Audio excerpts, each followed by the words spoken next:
Сәлеметсіздер ме, құрметті көрермендер, каналымызға қош келдіңіздер. Әлемде және де Қазақстанда болып жатқан жаңалықтарды алғашқылар қатарында біле отырғыңыз келсе, арнамыздағы подписаться және де бір ғана лайк түймесін баса кетуді ұмытпаңыздар. Лайк түймесін басқан қолдарыңыз Кибатулланың қабырғасын ұстауын нәсіп етсін. Ал ендеше бастадым.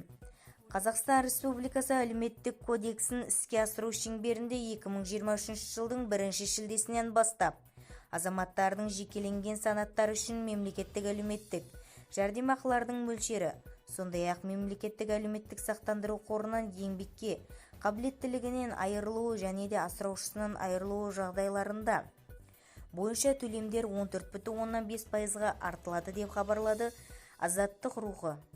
Бұдан басқа, 7 және де одан да көп баланы өмірге әкеліп, тәрбиелеген наградталған аналарға берілетін жәрдемақы мөлшері 7,4 айлық есептік көрсеткішке дейін артылмақ.